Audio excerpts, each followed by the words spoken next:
Welcome to Random Vlogs. Thank you everyone for sticking with my channel to watch all the videos.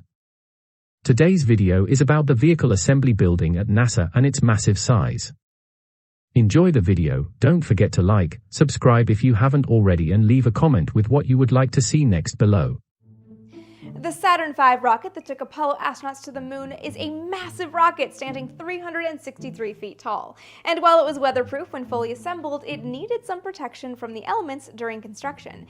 And that meant it needed a garage of sorts. That garage is the Vehicle Assembly Building. A building so large, its shadow is clearly visible from space.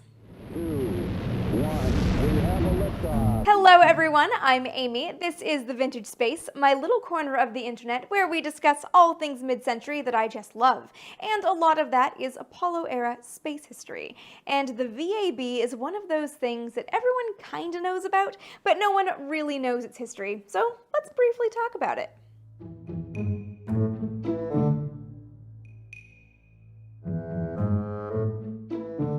When America first started exploring the potential of rockets in the wake of the Second World War, it was with recovered V-2s. After Wernher von Braun and his team, who'd built the rocket for the German military, surrendered to the US Army, they were imported to the United States along with train cars full of parts, rockets, and plans to build more. I dig into this story in a lot more detail in my first book, Breaking the Chains of Gravity, so if you'd like to know more, check out the link in the description below. The site for the Army to start learning the intricacies of this rocket and how it could fold this knowledge into a new rocket program was the White Sands Proving Ground in New Mexico, renamed the White Sands Missile Range in 1958. Originally founded in 1945, the desert site was chosen for its privacy and isolation, a place within the continental United States where the Army could safely launch rockets in the name of learning and understanding this new technology. But the rockets quickly outgrew White Sands. They were flying higher and further, in one instance landing in Juarez, Mexico, nearly starting an international incident. The Army needed more room. The Long Range Proving Ground Committee was thus created to find a new site. It considered possible locations in northern Washington, along the Aleutian Islands of Alaska, and near El Centro, California, where the range would extend down the coast of Baja. But both sites were passed over in favor of the Naval Air Station at Cape Canaveral in Florida. This site had 15,000 acres of land, a favorable climate year-round, and a range bordering the Atlantic Ocean. Rockets could fire safely over the water, and there was still great access to the site by land and sea for delivering parts or whole rockets. On May 11, 1949, President Truman established the Joint Long Range Proving Ground at Cape Canaveral and put the two-year-old Air Force in control. On July 31, 1950, a two-stage V-2 bumper rocket was the first missile launched from the site.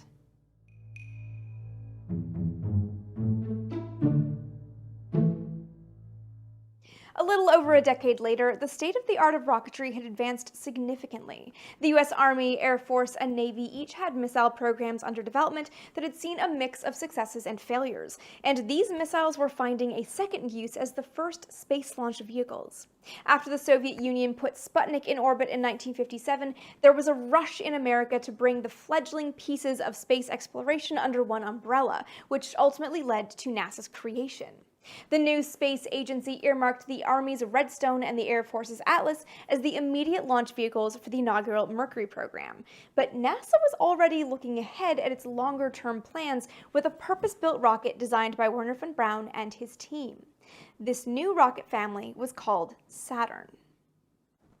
The Saturn family, so named because it came after the Jupiter rocket family, had multiple iterations. The Saturn I was the first version, the Saturn 1B added a more powerful upper stage, and the Saturn V was the version powerful enough to launch a mission to the moon.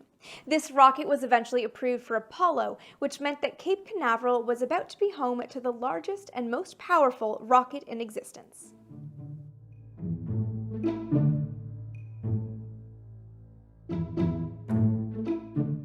In anticipation of missions launching to the moon, the site at Canaveral was expanded. In 1962, NASA purchased 80,000 acres on Merritt Island to build ground support equipment and new launch pads. At the same time, the space agency also began awarding contracts to various companies to build the rocket. The contract for the S-1 first stage went to Boeing, the S-2 second stage to North American Aviation, and the S-4B third stage to Douglas Aircraft. Spacecraft contracts, too, were awarded to multiple contractors, the Command and Service Module to North American and the Lunar Module to Grumman. Each piece would be built in a different part of the country, meaning they would need to be assembled in Florida before launch, and that meant NASA also needed to build a garage for its growing moonport.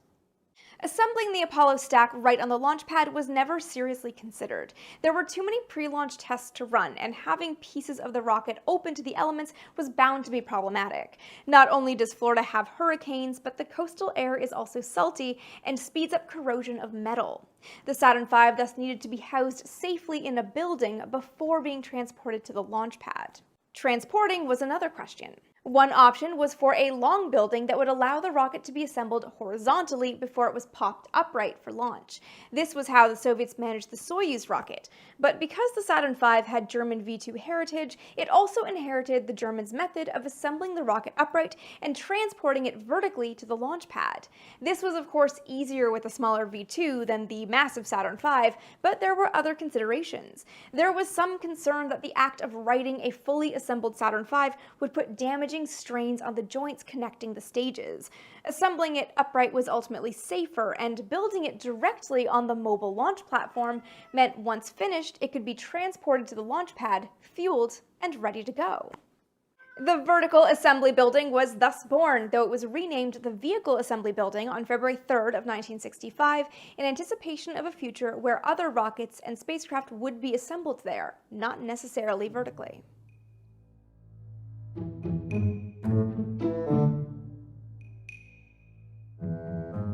Designing the VAB fell to four New York firms collectively known as ORSAM. Max Urban oversaw architectural aspects. Roberts and Schaefer covered the structural elements. Seeley, Stevenson, Value, and Knecht were in charge of all civil, mechanical, and electrical engineering considerations, and Moran, Proctor, Musser, and Rutledge were tasked with laying the building's foundations. Before they could break ground, the firms had to think through the VAB's unique challenges. Acoustic pressure and vibrations from a Saturn V launching nearby was one. The VAB would have to be relatively close to the launch pad to avoid transporting a full rocket miles and miles down the road. They determined 3 miles was the right distance, but even that far away, the acoustic pressure of about 145 decibels would have the power to damage the building's skin. Another concern was the building's shape. A simple square building tall enough to house the Saturn V risked turning into a box kite during a heavy storm. But none of these problems were insurmountable. To ground the building, designers chose a pile foundation with an array of cross-bracing beams to make it structurally sound against adverse weather. Building with insulated aluminum panels fastened to steel girders would protect the VAB from nearby acoustic forces. As for the functionality inside, designers determined the best use of space was to build low bays where each piece of the rocket could be received and checked out before moving each segment into the high bay and stacked in one of the 4 integration bays. Because the workflow would always be in flux, there could be no permanent structures on the ground level and lots of free space in transfer aisles between bays. That was paramount. So everything was done from the top down. 71 cranes and hoists, including 2 250-ton bridge cranes, were installed such that they could move the rocket stages between bays and stack them all without having anything on the ground. Each of the 4 high bay doors was 456 feet tall, so the 336-foot rocket could easily clear it well atop the mobile launch platform. NASA signed off on the first stage of the VAB's construction towards the end of 1962, and the final design was approved on September 23rd of 1963. Like the overall pace of the Apollo program, construction of the VAB was quick. Site preparation began on October 31st when the area was dredged and the land cleared for construction. The first foundation piles were driven into the ground on August 2nd of 1963. More than 4,000 piles totaling 1.4 million cubic feet of concrete later, the VAB's foundation was completed in May of 1964. From there, the building was erected from about 45,000 metric tons of structural steel. On April 14, 1965, the last element was in place, a beam that was painted white and signed by all the NASA Corps of Engineers employees and all construction workers who had a hand in the VAB's construction. By the end, the price tag had reached $117 million.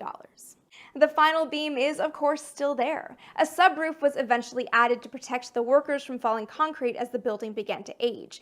And if you can, and if you know the right people, you can get up into that subroof and see the beam. And if you can get onto the roof, you get an amazing view of the Cape.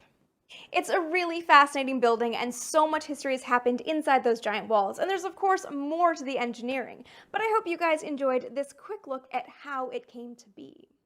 That's going to do it for me for today, you guys. Thank you for watching the full video and stay tuned for more educational videos. If you like the video, hit the thumbs up button, leave a comment and share. Most importantly, stay safe.